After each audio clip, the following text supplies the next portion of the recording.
Crees conocer una historia, pero solo sabes cómo termina. Para llegar al núcleo de la historia, tienes que volver al principio.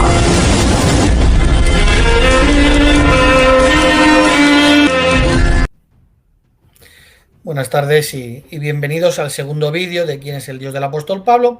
Bueno, en el primer vídeo vimos claramente que cuando a los judíos se le dice que Jehová era un solo Jehová, pues esto desde luego jamás entendieron que era un Dios compuesto de varias personas. Es algo que han entendido siglos después. O sea, los que entendían el hebreo en el primer siglo y antes de Cristo, entendían, 1000 años antes de Cristo, entendían que cuando se les hablaba de un Dios, era un solo Dios. Jamás llegaron a la conclusión de que fuera un Dios compuesto. Y bueno, pues estuvimos analizando varios argumentos que suelen usar los trinitarios para decir o para encontrar, como decía Ireneo de León, un Dios fuera del Padre. Bueno, la verdad es que ahora vamos a empezar a analizar las cartas del apóstol Pablo desde un punto de vista histórico, un contexto histórico y bíblico, para ver qué tipo de información recibían en las congregaciones. Vamos a ponernos en la piel de los judíos que estaban en su congregación y ahora les empiezan a leer las cartas del apóstol Pablo, y estos ahora, cuando hablan de Dios, tendrán que en su mente saber quién es Dios. Por ejemplo, los testigos de Jehová sabemos que Jehová es Dios.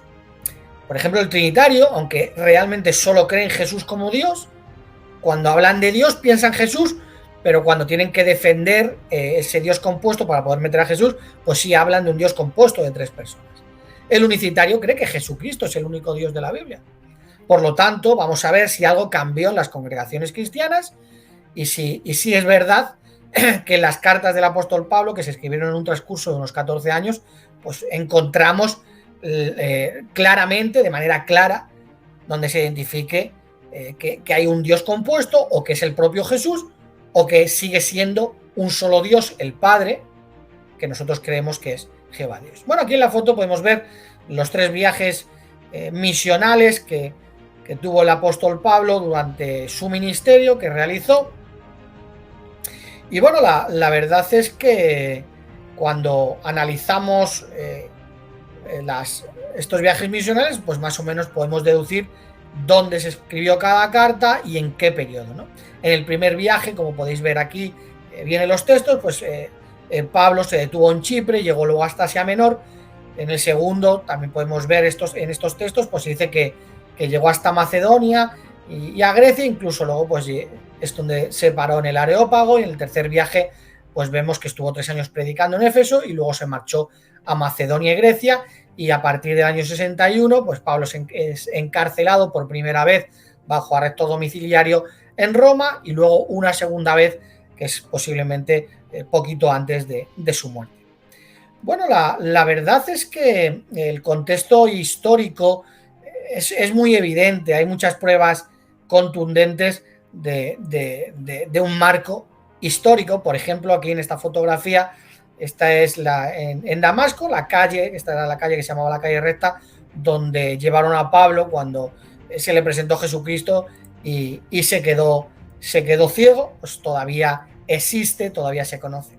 Bueno, aquí podemos ver el teatro de Éfeso, donde los adoradores de Artemis pues provocaron disturbios. También viene en el libro de los Hechos, ahí podéis verlo, he puesto ahí los textos. Bueno, aquí podemos ver las ruinas de Antioquía de Siria, donde Pablo testificó en sinagogas judías y donde pues se ocasionaban normalmente disturbios. Aquí podemos ver estas ruinas, que es donde se dice que estuvo Pablo en Filipos, en la prisión, donde incluso luego el carcelero y su familia, pues por lo que se ve, se hicieron cristianos. En la siguiente fotografía, por ejemplo, podemos ver la muralla de la antigua Tesalónica, donde también hubo, según Hechos, alborotos por la predicación de Pablo y demás. Y la verdad es que son muchas las pruebas históricas de sitios reales del primer siglo que hoy día todavía existen. Esto no es una invención. Aquí tenemos las ruinas de la antigua Corintio. Aquí Pablo se afanó por fortalecer a los cristianos y que hicieran frente al modo de vivir inmoral que los rodeaba, que era desde luego insoportable como realmente es en la actualidad, ¿no? Aquí vemos también la Acrópolis de Atenas, donde Pablo pues predicó desde el Areópago. Bueno, la verdad es que las cartas del apóstol Pablo, desde luego, o sea, Pablo no es que escribiera a una congregación y la congregación recibiera una carta, se quedara ahí y todas las congregaciones una hasta que llegara Jerónimo 400 años después y la reuniera y dijera, no, esto para mí va a ser palabra de Dios. No, así no fue. O sea, desde un principio las cartas llegaban a las congregaciones, se copiaban y se mandaban a las demás congregaciones hasta el punto de que unos 40, 50 años después de la muerte del último apóstol, el apóstol Juan, bueno, Justino en Roma tenía las cartas del apóstol Pablo y las cita, no creo que fuera el único que las tuviera, Irineo de Lyon en Francia también, o Policarpo de Esmirna en Asia también cita de alguna carta del apóstol Pablo. Por lo tanto, las cartas del apóstol Pablo se copiaban, se llevaban a todas las congregaciones, incluso se hacían copias para que llegara a personas. Y en este caso, bueno, la historia desde luego es imposible de falsificar. De hecho, por ejemplo, el apóstol Pedro, cuando escribió sus cartas, su primera carta dijo que se la enviaba a los residentes temporales esparcidos por el Ponto, Galacia, Capadocia, Asia y Bitinia y a los escogidos, ¿no? Y luego dice, si os fijáis en su carta, en segunda de Pedro, dice el apóstol Pedro: además, consideren la paciencia de nuestro Señor como salvación, así como también nuestro amado hermano Pablo. Según la sabiduría que le fue dada, les escribo al hablar de estas cosas como también lo hacen todas sus cartas. En ellas, sin embargo, hay algunas cosas difíciles de entender, las cuales los indoctos e inconstantes tuercen, como también hacen con las demás escrituras, para su propia destrucción. Bueno, desde luego, aquí vemos en las propias palabras del apóstol Pedro que está metiendo las cartas de Pablo, las está metiendo ¿dónde? En las escrituras. Por lo tanto, el propio apóstol Pedro, ¿qué está haciendo?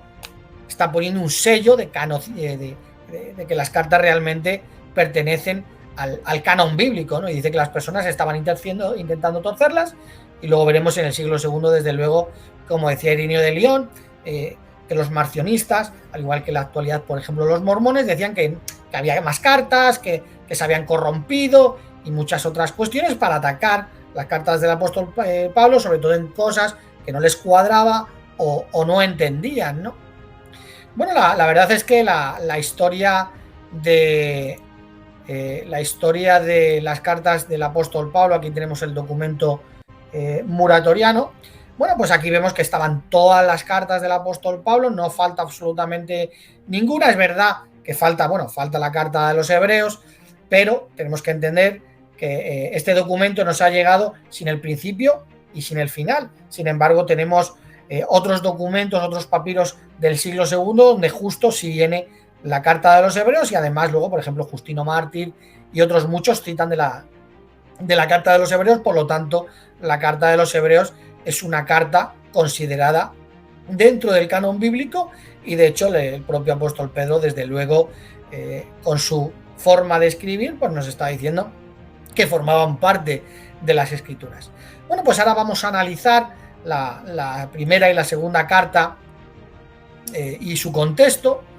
Vemos que cuando Pablo lo escribe estaríamos hablando más o menos acerca del año 50, posiblemente 50-51, cuando se escribe la primera carta, la segunda 51-52, y vemos que las escribió estando con Silas y Timoteo, y por eso se entiende que fue en Corinto, porque en la Biblia, en ninguna carta ni en el libro de los Hechos, se nos vuelve a decir que estos personajes volvieran a coincidir.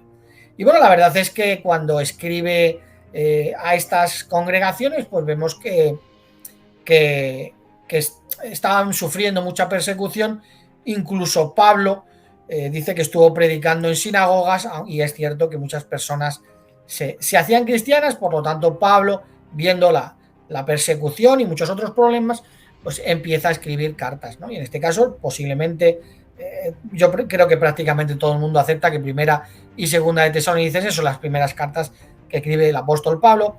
todo el contexto hay que entender, estaban sufriendo persecución, luego la persecución va en aumento, y también tenemos que entender que estas personas que eran judías, que estaban cumpliendo con su ley, con más de 600 preceptos de ley, y ahora se les dice que ya no hay que seguir esa ley, que ahora ya la salvación se va a llevar a cabo por la bondad inmerecida, por nuestra creencia y tener fe en nuestro Señor Jesucristo, pues se les haría difícil dejar todo y ahora decir, bueno, ahora estos se van a salvar al igual que nosotros, sin esforzarse, sin cumplir una ley que para nosotros era llegar el sábado, cumplirlo, no comer cierto tipo de animales y otras muchas cuestiones que implicaban bajo la ley mosaica. Bueno, pues vamos a analizar la primera carta a los tesalonicenses, porque desde luego tenemos que entender que los judíos jamás entendieron que su Dios fuera un Dios compuesto.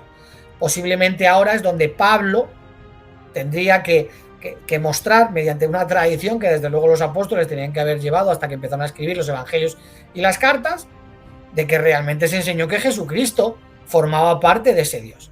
Y desde luego me gustaría que nos dejáramos de fanatismos y veamos qué es lo que enseña realmente todas las cartas en su conjunto. Vamos a ver, por ejemplo, que Pablo usa 3 expresiones mucho en sus cartas. Unas veces una, 2, otras veces las 3. Mi Dios, nuestro Dios y el Dios de Jesús, refiriéndose al Dios el Padre.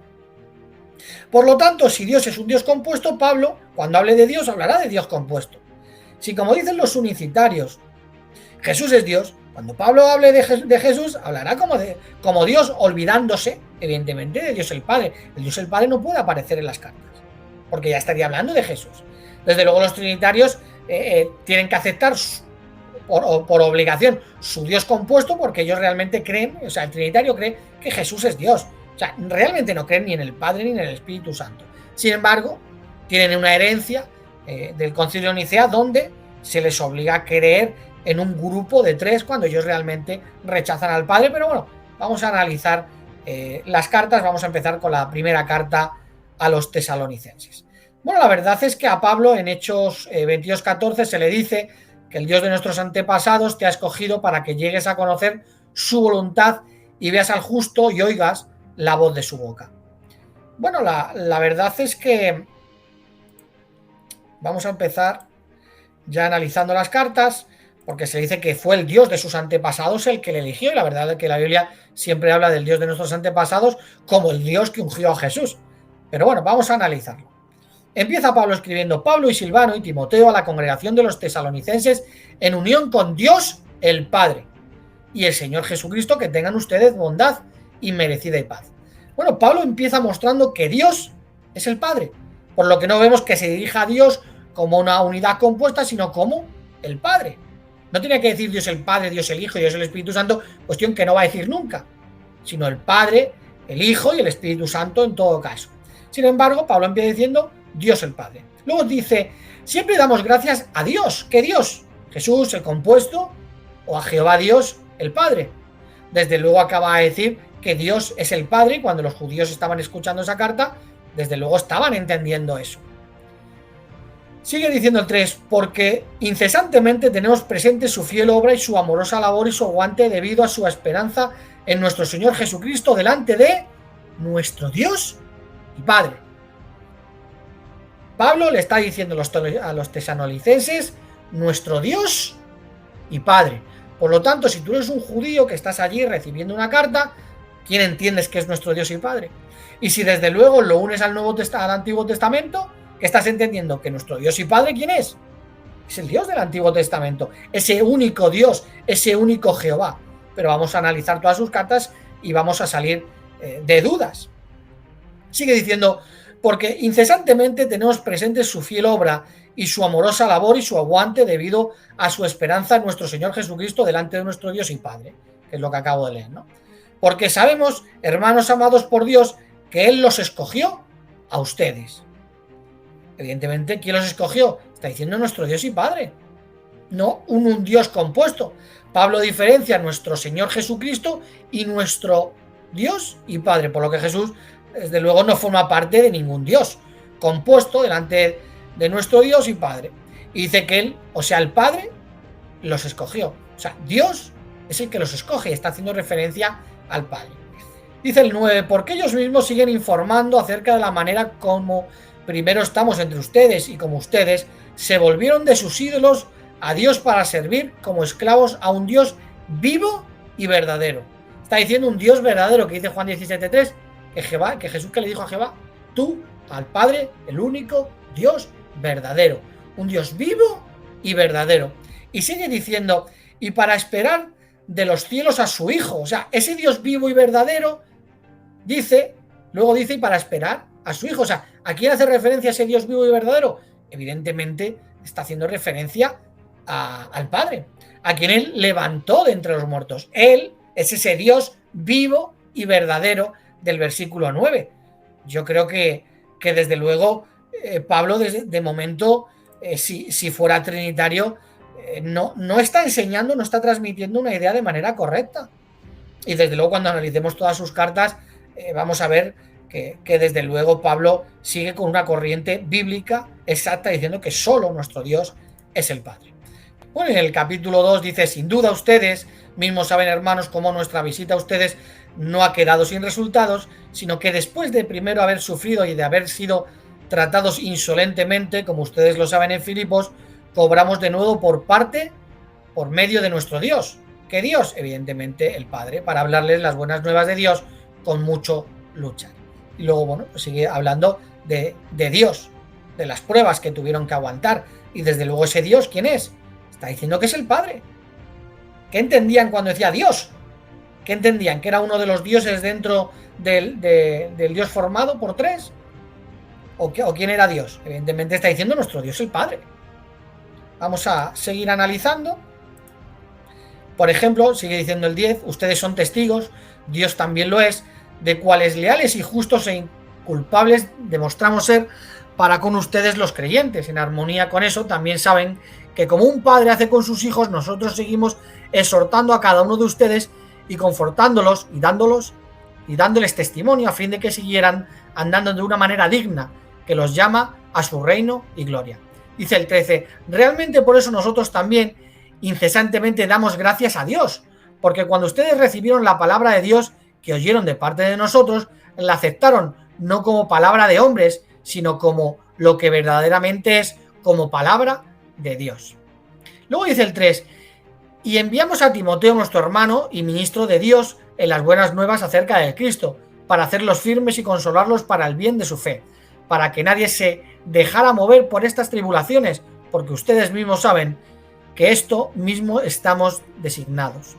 Dice el 9, pues, ¿qué acción de gracias podemos dar a Dios respecto a ustedes a cambio de todo el gozo que nos estamos regocijando a causa de ustedes delante de nuestro Dios? ¿Quién es nuestro Dios? Bueno, Pablo ha dicho que nuestro Dios, desde luego, es el Padre, lo ha estado diciendo, y ahora dice, ahora bien, que nuestro Dios y Padre, o sea, está diciendo, estamos regocijando a causa de ustedes delante de nuestro Dios.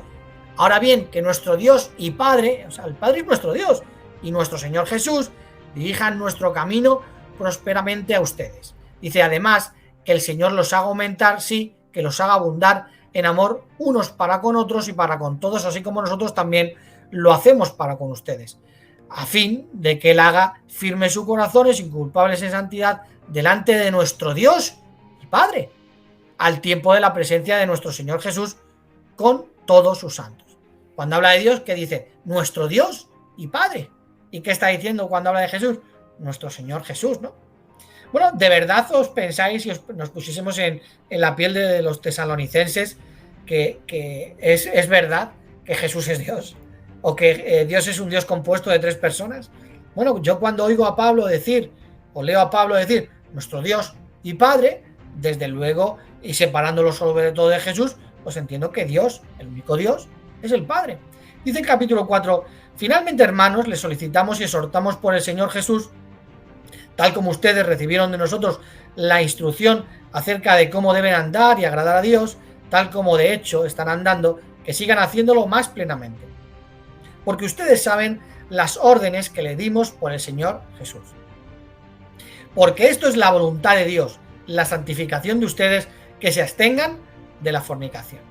Bueno, la verdad es que cuando dice órdenes que le dimos por el Señor Jesús, No dice por nuestro Dios Jesús, pero sí está, y por ejemplo cuando dice esta es la voluntad de Dios, haciendo referencia, porque Pablo ya empezó a hacer una clara distinción entre nuestro Dios el Padre y nuestro Señor Jesucristo.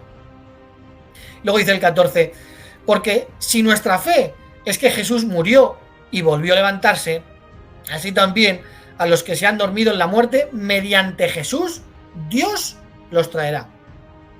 Bueno, ¿qué está diciendo este texto? Que Dios, con su medio, con Jesús, traerá a los muertos. Desde luego, si Dios Jesús forma parte del Dios compuesto, no tiene que usar un medio a Jesús, porque ya forma parte de ese Dios. Desde luego, el unitarismo con este solo texto ya queda fuera, porque está hablando que Dios usará a Jesús para traer a los muertos. Como dijo Jesús, viene la hora en que todos los que están en las tumbas conmemorativas, dice, oirán mi voz. ¿Por qué? Porque Él es el medio que usará Dios. ¿Para qué? Para traer a los muertos. Bueno, la verdad es que si nos fijamos en la Reina Valera del 60, me llama la atención porque es algo que he visto prácticamente en todas las cartas del apóstol Pablo, quitan la preposición día y por ejemplo aquí dice así también traerá Dios con Jesús a los que durmieron en él. Lo traerá con Jesús. O sea, quitan al medio. Sin embargo, ¿qué vemos aquí? Preposición día más genitivo, que es a través o por medio. Desde luego los traductores de la Reina Valera saben a la perfección que están corrompiendo las escrituras, porque quitan al medio, y Pablo luego en las siguientes cartas en 1 de los Corintios dirá que Jesús es el medio. ¿Por qué quitáis a Jesús como el medio? Simplemente porque estáis corrompiendo las escrituras para que personas que buscan un Dios fuera del Padre entiendan algo totalmente diferente. Desde luego pondré algún ejemplo más, pero cada vez que Jesús es mencionado como el medio, lo quitan y ponen con o cualquier otra palabra que no sea a través o por él, o por medio. Bueno, si seguimos leyendo, dice, porque Dios, en el 9, porque Dios no nos asignó a la ira, sino a la adquisición de salvación mediante nuestro Señor Jesucristo. O sea, Dios nos asignó a la adquisición de la salvación mediante Jesús. O sea, Dios por un lado y pone a otro por otro lado a Jesucristo. Bueno, un año después, en la segunda carta a los tesalonicenses, desde luego vamos a ver que es que nada cambia. Nada cambia. Vamos a empezar a leerlo. Dice, Pablo y Silvano y Timoteo a la congregación de los tesalonicenses en unión con Dios, nuestro Padre, y el Señor Jesucristo. Dios nuestro Padre en unión con Dios, con nuestro Padre, y en unión con ¿quién? Con Jesucristo. Por lo tanto, vemos que Pablo sigue pues, de la misma manera. Dice que tengan bondad inmerecida y paz de parte de Dios el Padre y del Señor Jesucristo. Bueno, cuando dice tengan bondad inmerecida, es como, por decirlo así, tú recibes un regalo y te dice que tengas este regalo de Dios el Padre, ¿vale? Y del Señor Jesús. O sea, de Dios y de Jesús. Y en otros lados va a decir lo mismo, pero va a decir de Dios y de Jesús. Por lo tanto, te doy un regalo de Dios. Y si yo te digo, te doy un regalo de todos los miembros de mi casa, no puedo decir y de mí también, porque yo estoy dentro de los miembros de mi casa. Pero eso lo veremos en otros párrafos todavía bastante más claros, ¿no? Sigue diciendo, estamos obligados a dar gracias a Dios siempre por ustedes, hermanos, como es apropiado, porque su fe está creciendo en gran manera y el amor de cada uno de ustedes y todos está aumentando el uno para con el otro. El capítulo 2 dice, para que el nombre de nuestro Señor Jesús sea glorificado en ustedes y ustedes en unión con Él, de acuerdo con la bondad inmerecida de nuestro Dios y del Señor Jesucristo. Bueno, estoy diciendo, este regalo es de Dios, de nuestro Dios y también de Jesús.